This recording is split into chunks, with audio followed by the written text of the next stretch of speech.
Okay, I just finished watching a video of a Japanese hornet literally getting caught in the web of a black widow spider. It got caught in the web of a black widow spider and managed to break through and killed the black widow spider. The Japanese hornet broke out of the thick web of the black widow and then proceeded to kill the black widow spider. So you know what? I think I just answered that question. I cheated. I looked online, did some research, assuming that the internet is correct about things, and hopefully it is, because I'm choosing to be bitten by a black widow spider rather than get attacked by a Japanese hornet. And apparently 66% would also agree with that. By the way, Liamo All-Star, in case you didn't realize who I am, but you already knew that obviously. And obviously, if you read the title of the video, ooh, it is either. Just nearly knocked stuff over. Off frame, of course. Just breaking everything. Just a nice little velvet red curtain and everything. Hopefully this video will go pretty well from here on out. But that answers that question for all those that were all waiting for me to answer that question. I just answered it, and so did 66%. They said, I want to get bitten by a black widow spider. I don't want to get stuck by an old Japanese hornet. I agree. So, continuing on, have your fingers always covered in barbecue sauce, or always have your fingers covered in Doritos nacho cheese flavor? Hand soap has no effect.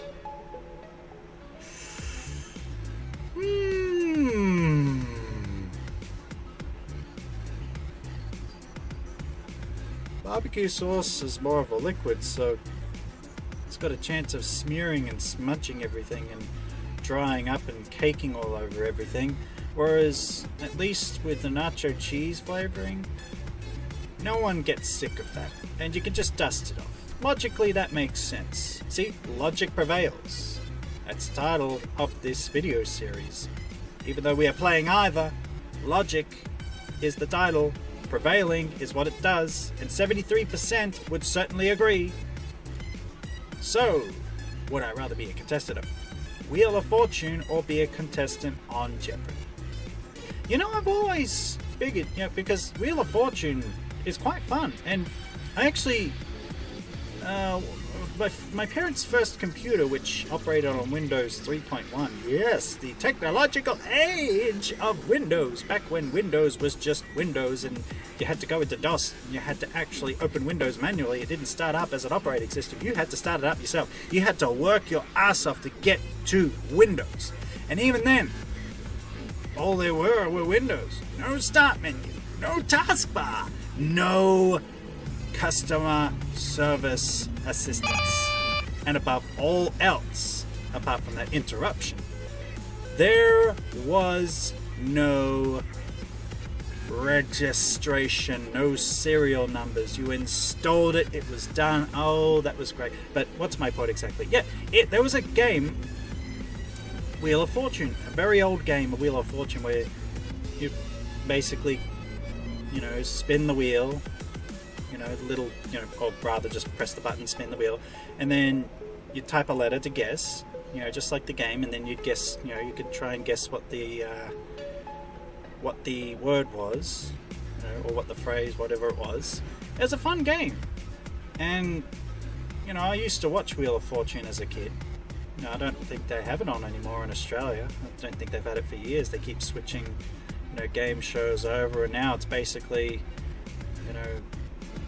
Deal or No Deal used to be the next big thing. Before that, Who Wants to Be a Millionaire? I think that's kind of migrated into some cousin, stepchild hybrid of something else, But now it is The Chase, and it's a decent show, but the whole premise of that show is that you're guaranteed to win nothing.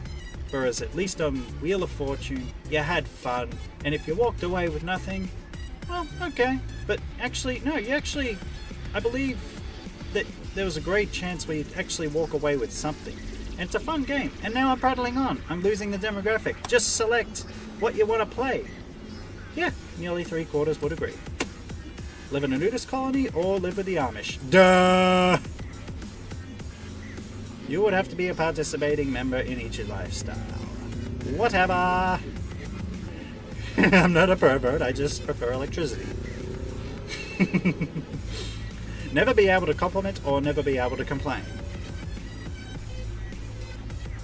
Compliments should go without saying, but if I could never complain about things, but I never complain anyway, or I never compliment. But I think complaining is a lot more important than complimenting, because, you know, you complain about something, it doesn't mean you have to, you know, aggressively complain. You could just be like just a tiny complaint, like a constructive criticism, like feedback is a manner of complaining in a way. You know, but complimenting by saying, this is delicious, or, oh, thank you for not killing me today, or, yes, well, you know, apart from the fact that you're a very bad driver, I'm glad that you didn't damage my car too badly in this car accident. That's how you'd, yeah, basically, if there was ever a car accident, you wouldn't be able to complain about it. I mean, how would that go? What, you just walk out of the car and, wow, you really did me a favor, now I can get a new car. Yeah, I don't think that'd work. I think the ability to get out and call them an absolute moron, what the hell were they up to, and what the hell were they doing, and how the hell did they ever get a license, and why in the hell am I not able to compliment you? Because you suck! So I would rather never be able to compliment. But a lot of people would rather never be able to complain. Good for you. But now you can't complain about me not complimenting. See how that works? Yeah, try going on the internet and not complaining about something. Try actually putting it into practice. I dare you. I double dare you. Fight 3 bulls at the same time, or fight 10 bulls one at a time. Well, speaking from a strictly strategical and tactical point of view, and letting logic prevail in this situation, fighting 3 bulls at the same time, I mean, I don't want to insult the intelligence of bulls, but I don't know if they really have enough intelligence to form a collective and work together. If they can, then I'm in trouble for what I'm about to do. But fighting 10 bulls one at a time would get you exhausted. You'd be one-on-one. You know, you'd obviously imagine that you'd have to get out of the way, sideways footwork, in order to avoid them goring you with their great big horns and lifting you up in the air and tossing you behind and then stomping on your back, sort of thing. Or at least if there's 3 bulls, one of the bulls might get in the way of the other bull, the other bull, the other bull. You know, it's just a bunch of bull.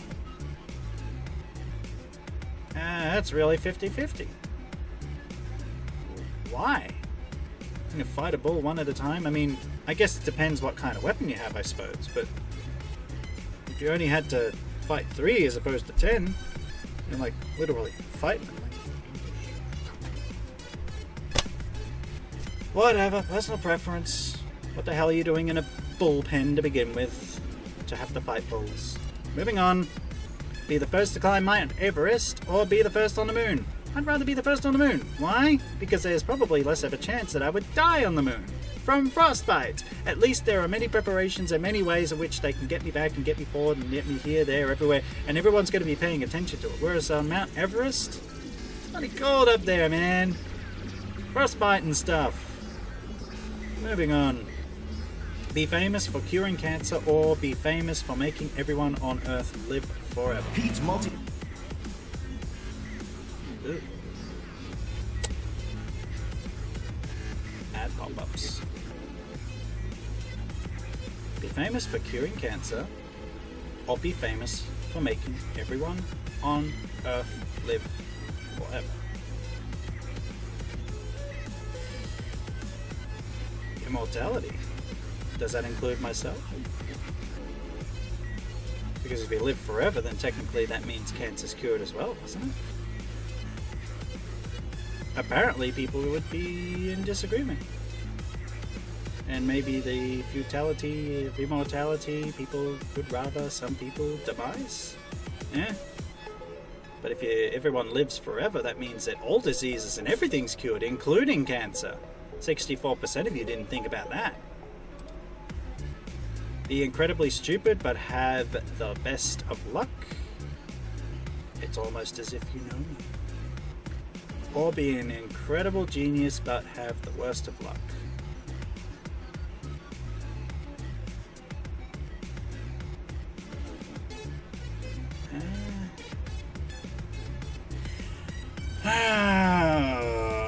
Be stupid, but have the best of luck.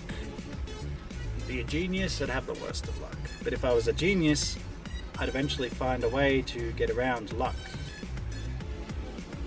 And perhaps gain fortune instead. Be fortunate, but unlucky. Because I consider myself today, in my day-to-day life, to be incredibly lucky, but unfortunate. It'd be nice to be a little fortunate. I mean, the implication being if I'm an incredible genius, I would gain fortune. I'd just be a little unlucky. But I could overcome that. But apparently a lot of people disagree.